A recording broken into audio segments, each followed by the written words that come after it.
My name is Gabrielle Patel. I am 26 years old. By the time my fork hit the plate, my older sister had already stolen my night. So Candace said, clinking her glass at the head of my parents' dining table in Portland, Eric and I just locked in our engagement party date. The same Saturday you were talking about for your big road trip send-off, Gabby. She smiled like she was offering me a favor, not rerouting my life. My mom actually clapped. My dad laughed and said, "Perfect timing, kiddo." Candace kept going, eyes bright. "We booked the Willamette View Hotel downtown, the Columbia Ballroom. They have the Willamette room next door, so your little thing can be in there. One big family night, right?" My mom raised her wine. "Everyone will be at Candace's engagement, then we'll pop by your room afterward," she said like my plans were an after party. I smiled, nodded, and told them I understood, while a clock I'd been winding for years finally started ticking. If you've ever had a sibling hijack your plans so they could shine, tell me in the comments where you're watching from and what you would have done at that table, because that night was the last time I let them decide how my story went. That dinner didn't come out of nowhere, it was just the latest rerun. I was 8 when I learned that being easy was my assigned job. My birthday falls in early July between my sisters and the 4th, and that year I came home from camp to a sheet cake on the counter with 2 names iced in purple: Candace and Gabby. My mom pressed 2 plastic tiaras into our hands and said, "Joint party, girls. It's more fun this way, like we'd asked for it." When it was time for candles, there were 19 for my older sister and 8 scattered around for me, but my mom handed the lighter to Candace. "You blow them out, sweetheart. You'll faint if you have to stand that long," she said, acting like I was set dressing. Candace sucked in a dramatic breath and blew out every candle while everyone clapped. I tucked the little bracelet I'd bought myself at camp back into my pocket and pretended it didn't sting, even as my dad ruffled her hair and called her our star, like he'd forgotten there were 2 daughters in the room. By high school, I understood our family ecosystem. Candace's moods were the weather, and the rest of us were supposed to dress accordingly. When I was 17, I got a full scholarship offer from a university in Colorado for environmental engineering. I'd spent months buried in calculus and lab projects, dreaming of getting out of Portland and working on trail systems instead of just hiking them on weekends. I ran home waving the thick envelope, already picturing my parents' faces when they saw 4 years of tuition and housing written out in black and white. My mom skimmed the letter once, then folded it shut and slid it to my dad like it might explode. "We can't tell Candace," she whispered, glancing toward the stairs where my sister was scrolling her phone. "She's already upset about her grades and her follower count. We don't want her feeling less." My dad slipped the letter into his briefcase. "Community college is fine for Gabby," he said. "She'll stay close, help out more. It's better this way." I stood there nodding like I agreed and watched my chance at a different life disappear into leather that didn't belong to me. 2 summers later, I was 19, living at home, taking night classes at Portland Community College, and working days at the Northwest Trails Outfitters warehouse. My Aunt Caroline had built the company from a tiny gear shop into a Pacific Northwest chain, the place half the city bought their boots. While Candace filmed sponsored hiking videos in free jackets she hadn't paid for, I scanned barcodes on pallets of sleeping bags until my shoulders ached. One Friday, my aunt's assistant asked me to run some foundation paperwork upstairs. The Evergreen Horizons Fund, the charitable arm of Northwest Trails, paid for kids from low-income neighborhoods to go on camping trips. It was the one part of the business that still felt pure. I was dropping the folders on a desk when one transfer line snagged my eye. The memo said Evergreen Horizons Logistics, but the payee was a travel agency LLC tied to one of Candace's influencer friends, and the amount was just under $200,000. The approval signature looked like my aunt's name, but the loop on the C had the same little heart Candace drew on every autograph. My stomach went cold in a way that didn't feel like a simple typo. I printed the page, slipped it into my backpack, and stared at it that night in my childhood bedroom. The numbers all pointed one way, But I knew if I ran downstairs waving that paper, my parents would close ranks around Candace and call me jealous. So instead of exploding, I changed course. I shifted my focus from environmental design into accounting and information systems, telling everyone it was about job prospects, when really I wanted to speak the language of whatever was happening on that document. I started quietly copying any Evergreen Horizons transfer that looked even slightly off, saving them to an encrypted folder on a cheap laptop I paid for myself. Every time a wire left the foundation account, I checked where it landed. Over the next few years, fake invoices and suspicious vendor names kept popping up, all with that same cute little heart hidden in the signature. Slowly, the total crept into numbers no one could brush off as mistakes anymore. It looked like theft wearing charity's clothes, and I knew outrage alone wasn't going to be enough to stop it.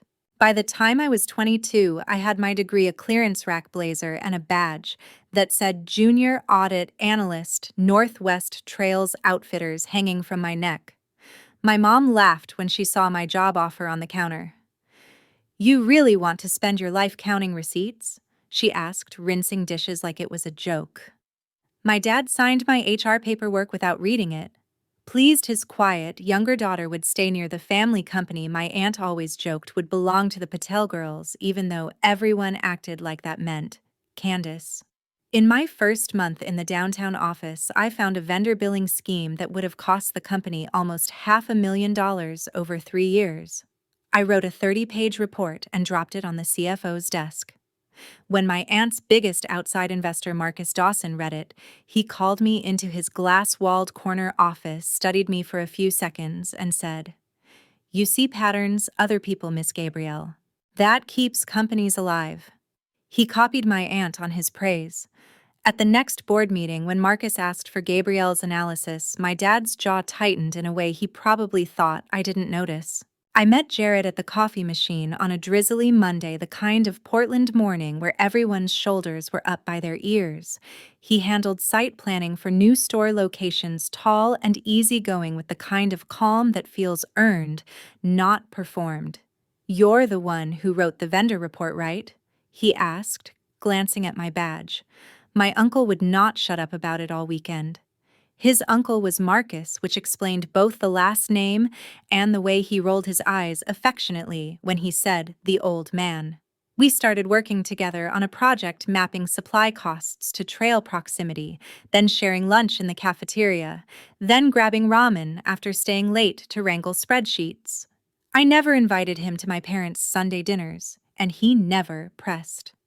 The one time my sister's name popped up in a company Slack channel while we were sitting side by side, I flinched.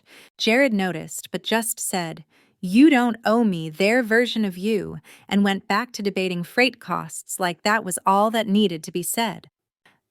About a year into dating, we spent a Saturday hiking near Multnomah Falls, talking about everything except work. By sunset, we were sitting on a rock above the mist watching tourists take selfies while the spray cooled the air. Jared pulled a small, simple ring out of his pocket, hand steady. "We can do this the big family way later if you want," he said, "or we can keep it ours. I'm in either way." My mom's voice echoed in my head forever, trying to fold my little celebration into Candace's, like my life was a side dish. Something in me stiffened. We decided we'd call each other engaged and let the courthouse paperwork come later on our terms. Our dream send-off road trip down the coast was supposed to be the first big thing we did completely for ourselves. A quiet celebration they couldn't rearrange or shrink to fit around my sister's schedule. For a while, that future felt real, while Jared and I were quietly planning a life. That encrypted folder on my laptop kept getting heavier. Every time Evergreen Horizons sent money out, I checked it. There were invoices for content production payable to companies that existed only as P.O. boxes, addresses that matched condos my sister posted from on Instagram, and retreat planning fees wired to the same travel LLC I'd noticed at 19. Over 6 years, the total climbed past $2.4 million, taken from a fund meant to pay for boots and guides for kids who had never left their neighborhoods. My aunt's name sat neatly typed under every signature line, but that looped C, with the heart, told the real story.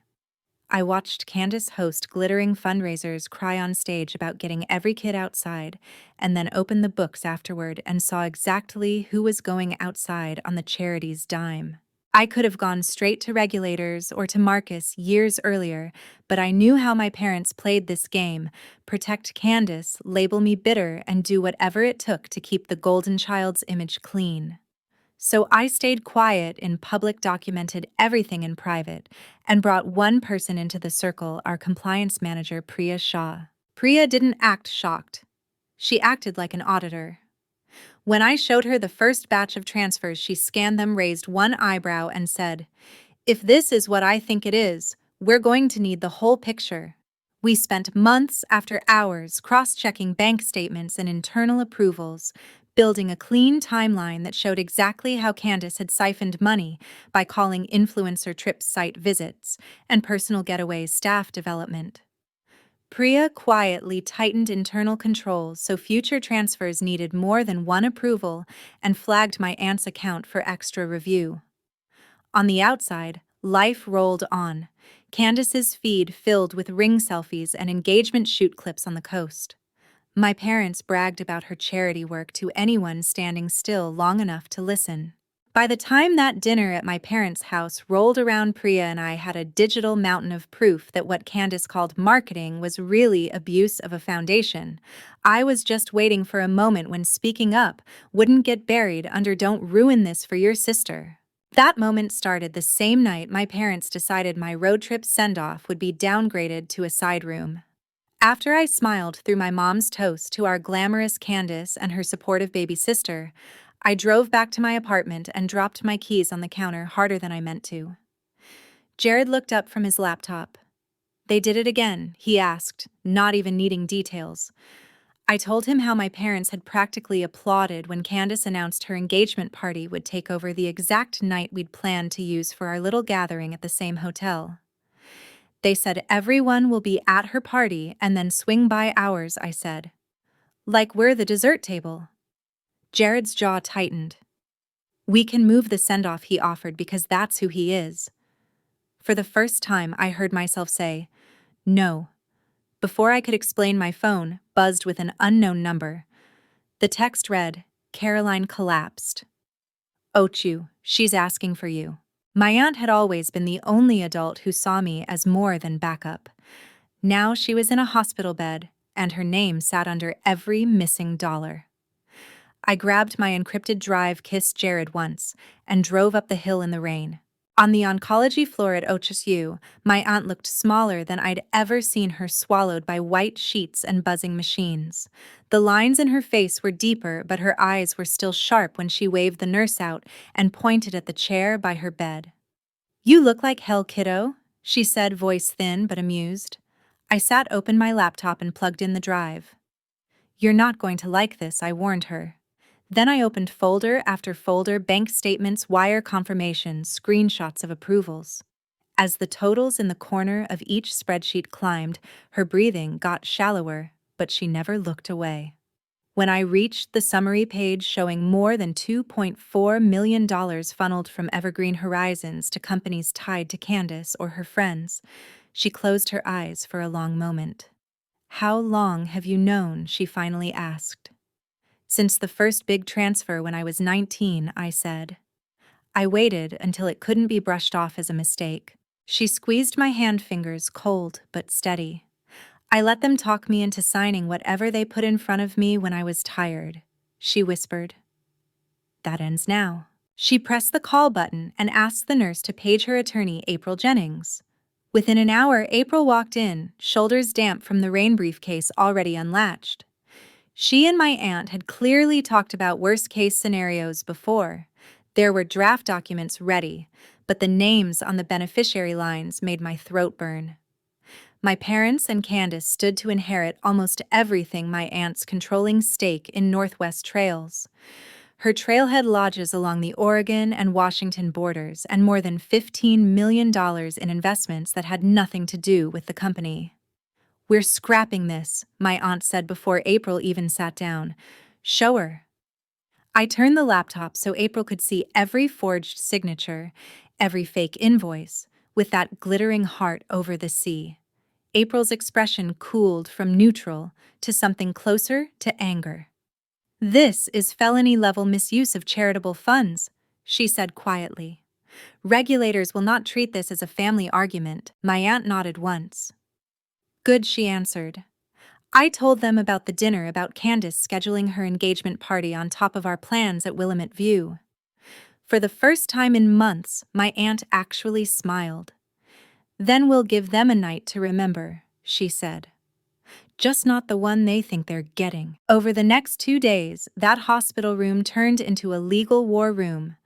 April drafted a new living trust revoking every prior bequest to my parents and Candace and consolidating my aunt's assets into the Caroline L. Patel Living Trust, naming me sole trustee and beneficiary upon her death. Marcus was listed as an advisor on big company decisions, but owned none of her shares. The trust redirected profits from the Trailhead Lodges and a portion of Northwest Trail's dividends into a properly governed Evergreen Horizons fund overseen by an independent board instead of family. April read each clause aloud while my aunt signed page after page between pain meds. When we reached the section disinheriting my parents and sister, my aunt's hand trembled. "They'll say you turned me against them," she murmured. "They decided who mattered a long time ago," I said. "This just puts it on paper." At the end, April said, "We can let this surface quietly after probate." My aunt shook her head. "No. I want them all in the same room when they find out," she said. "Can we schedule a stakeholder reception at Willamette View the same night as the engagement party? Family board donors, the people who actually care." April nodded. "We can," she said. "Then that's what we're doing," my aunt replied. The Willamette View Hotel had 3 main ballrooms, Columbia, Willamette, and Mount Hood. Candace had already booked Columbia for her travel-themed engagement gala, complete with a faux passport photo booth and a champagne wall shaped like a map. April called the event coordinator and reserved the Willamette room for the same hours, describing it as a Northwest Trails leadership update and Evergreen Horizons stakeholder briefing. We asked for theater-style seating, a long table at the front, and a projection screen. No dance floor, no DJ, no sweetheart table, no cake. The coordinator hesitated at no bar, but the deposit cleared and she moved on.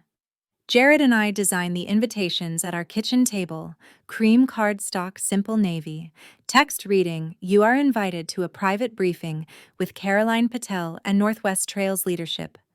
Willamette View Hotel, Willamette Ballroom." The guest list included Marcus, the board key suppliers, longtime employees, and select Evergreen Horizons donors. I added my parents and Candace under family. Jared slid one more envelope into the stack for his friend, Tori Nguyen, a local podcaster who covers accountability stories in the nonprofit world.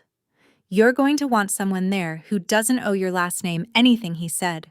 As the date approached, my aunt got weaker but more focused. Each evening after work, I drove back up to OHSU with whatever papers April needed her to sign. There were deeds moving ownership of 3 Trailhead Lodges into the trust stock certificates reissued to Caroline L. Patel Living Trust, and letters instructing the bank to send future dividends into new accounts run by independent trustees, and after her death, me. My aunt insisted on reviewing the seating chart for the briefing herself, tracing shaky fingers over names. Marcus and the board up front, she decided. Donors and long-timers behind them. Family in the back corner near the aisle where security can reach them if they lose their minds. April arranged for 2 plainclothes security officers at the doors. On my second-to-last visit, April propped her phone on a tripod at the foot of the bed. "You sure?" she asked. My aunt nodded. She recorded a message that began, "If you're watching this, it means I ran out of trail before I ran out of plans," and ended with "Trust the numbers, not the tears." We both cried when she finished, but neither of us suggested not using it. The day of the party, the hotel driveway looked like an influencer convention. SUVs and ride shares lined up under the awning, spilling out guests in coordinated neutrals and clean hiking boots that had clearly never seen dirt. A neon sign announced, "Around the World," with Candace and Eric above Columbia's doors. My mom stood beside it in a champagne-colored dress, hugging everyone like she owned the building. My dad slapped backs and laughed too loud. Inside Columbia, waiters passed trays of cocktails named after countries Candace had only visited on brand trips. The Willamette room, by contrast, looked almost dark from the hallway, its sign small and serious: Evergreen Horizons Stakeholder Briefing. Private. My cousins walked past it snickering. One muttered Gabby's little work thing as they followed the music. At 11:30, the tone in the lobby shifted. Marcus arrived in a dark suit, nodding to Jared and me, before slipping through a staff door to the side entrance. Board members followed along with longtime suppliers whose boots looked actually worn. Tori showed up in black jeans and a blazer recorder tucked in her hand, eyes sharp. By 11:50, the Willamette ballroom was nearly full. Marcus sat in the front row next to an empty chair reserved for my aunt in name only, with Jared and me beside him. Priya sat on the aisle with a thick folder on her lap. April stood at the front, testing the microphone with steady hands. The doors closed with a soft thud, and one of the security officers turned the lock. Through the partition, I could hear the DJ in Columbia queuing up a playlist, and my mom's voice on a mic welcoming everyone to a night of love and adventure. 10 minutes later, my parents and a cluster of relatives decided to pop in before speeches. I heard my mom before I saw her as she marched down the hallway. "We're family," she told the security officer, offended he hadn't just stepped aside. April opened the door and smiled politely. "Of course," she said. "Come in. We're just starting." My parents, Candace, in a fitted white cocktail dress, and a few cousins walked into the darkened room, still half laughing, expecting a slideshow about new tents and store openings. The doors clicked shut behind them, and the officer turned the lock again. The music from Columbia faded to a distant thump. The lights dimmed, and the screen lit up with my aunt's face filmed from her hospital bed on April's phone. A wave of whispers moved through the room. My mom grabbed my dad's arm. "What is this?" she hissed. Candace took a step forward, then froze, when Marcus's gaze landed on her. "If you're watching this," my aunt's recorded voice said, steadier than she'd sounded in person for weeks, "it means I finally ran out of trail. Before I go, we need to talk about where the money went." The first slide after the video showed the Evergreen Horizons logo and a bar graph of annual donations versus actual program spending. The lines did not match. The next slide listed transfers, dates, amounts, recipient LLCs, each highlighted in red. Underneath, in large letters, was the phrase "Approved by Candace Patel, acting as proxy for Caroline Patel." In the corner of every screenshot that looped C with the heart sat like a confession. Gasps rose from the donors section. Candace's voice cut through them, high and sharp. "This is completely out of context," she snapped. "Those were marketing partnerships." April stepped to the microphone. "Over 6 years, more than $2.4 million meant for youth programs was diverted to entities controlled by or benefiting Ms. Patel," she said, gesturing toward my sister. "The documentation has already been provided to the appropriate regulatory and law enforcement agencies." My mom shoved past a row of chairs, reaching for me. "Gabrielle, how could you do this to your sister on her night?" she sobbed. One of the security officers stepped subtly between us, hands folded but solid. My dad stared at the screen, face drained, as another slide showed screenshots of Candace's social posts, tagged from the same cities and dates as the fraudulent program retreats. April clicked to the final section of the presentation. "After reviewing this evidence, Caroline Patel executed a new living trust," she said. The document appeared on the screen, signatures clearly visible. "All prior bequests to Colin and Felicia Patel, and to their daughter Candice, are revoked. Upon Caroline's passing, her controlling stake in Northwest Trails Outfitters' ownership of 3 Trailhead Lodges and her personal investments valued at more than $15 million transfer to the Caroline L. Patel Living Trust, with Gabrielle Patel named as sole trustee and beneficiary. The room went so quiet I could hear the DJ in Colombia announcing the couple's first dance through the wall. Candace made a sound somewhere between a sob and a scream. Eric, her fiancé, saw the slide showing their Paris content trip labeled as misused funds and stepped away like the floor under her had cracked open. 3 months later, the Patel house in the West Hills had a different last name on the mailbox. My parents had spent years taking out lines of credit backed by the assumption that my aunt's shares and properties would eventually be theirs, telling themselves it wasn't really debt if it was a future inheritance. When the bank realized those shares now lived inside a trust, they had no claim to every loan came due. Selling the house barely covered what they owed. My mom called once from a number I didn't recognize, leaving a voicemail about how your father can't handle this tiny apartment in Beaverton, as if I had signed their mortgage paperwork. I blocked the number and never listened again. Candace's influencer world collapsed even faster. Brands that had once sent her free gear quietly deleted old posts when Tori's episode, "The Hiker Who Hiked Off with the Money," hit the top of the charts. Screenshots of our slides circulated online, donors tagged regulators by name. The state attorney general announced a formal investigation, and a federal grand jury indicted my sister on multiple counts of wire fraud and misuse of charitable assets. When she finally made the front page of the Oregonian, it was a mugshot next to a headline about stealing from a kid's camping fund. My aunt held on just long enough to see the first headlines. 2 weeks after the briefing, I sat by her hospital bed as the monitors around her slowed. Her breathing was shallow but steady. "Did they come to see you?" she asked, meaning my parents.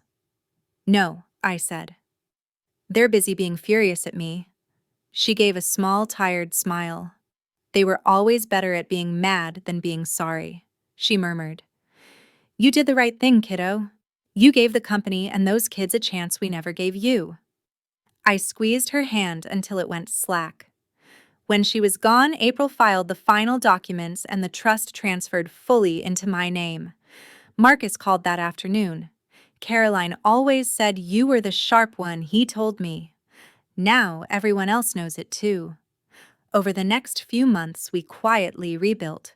Executives who had approved fuzzy marketing budgets without asking questions turned in their resignations with generous severance packages and strict non-disparagement clauses. Priya was promoted to head of compliance. Evergreen Horizons was restructured under an independent board with clear rules about who could approve spending and exactly how money had to be tracked. For the first time since I was a teenager, I looked at Northwest Trails and saw something my aunt would be proud to leave behind. Jared and I closed on a small craftsman in southeast Portland that spring, a 2-story place with peeling paint, a sagging porch, and a yard big enough for a garden and the dog we keep promising each other. The first thing we did after signing the papers was change our phone numbers. I left every family group chat without explanation, forwarded my parents' old landline to a voicemail that says only, "This number is no longer in service," and told HR that any calls from my parents should go straight to legal, not to me. Tori and her girlfriend came over for dinner our first weekend there, carrying takeout and a plant we immediately neglected. Priya stopped by with a bottle of wine and a stack of compliance brain teasers as a housewarming gift. On Saturday mornings, Jared makes coffee while I open the blinds, watching sunlight hit the simple silver bands we wear. Some mornings, we don't speak for the first hour, moving around each other in a quiet that feels full instead of empty. Nobody texts to ask if we mind being bumped from our own plans. Nobody tries to fold my happiness into my sister's storyline. People sometimes ask, usually in careful tones after a long meeting, whether I ever feel guilty about what happened to my family. The honest answer is no. I didn't forge signatures on charity checks or use a youth fund as my personal travel budget. Candace did. I didn't hide my own scholarship offer so my older sister wouldn't feel insecure. My parents did. I didn't tell a bank they could treat a future inheritance like cash in hand. All I did was gather facts and refuse to keep covering for their choices. Silence can look like complicity when you're in the middle of it, but the kind I practiced wasn't about protecting them. It was about letting the record become so complete that no one could convincingly lie about what they'd done. When I finally spoke, I didn't have to shout. I pointed at the screen, let the numbers roll, and watched the story they'd been performing for years collapse under its own weight. I don't have contact with my parents or my sister now, and I never will again.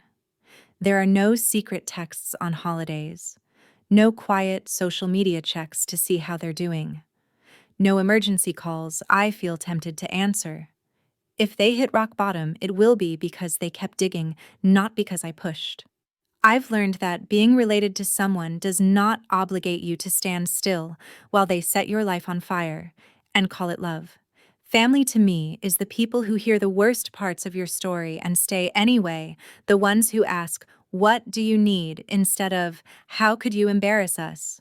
If you grew up like I did, told to be grateful for scraps of attention and to dim yourself so someone else could shine, hear me clearly, you are allowed to walk away.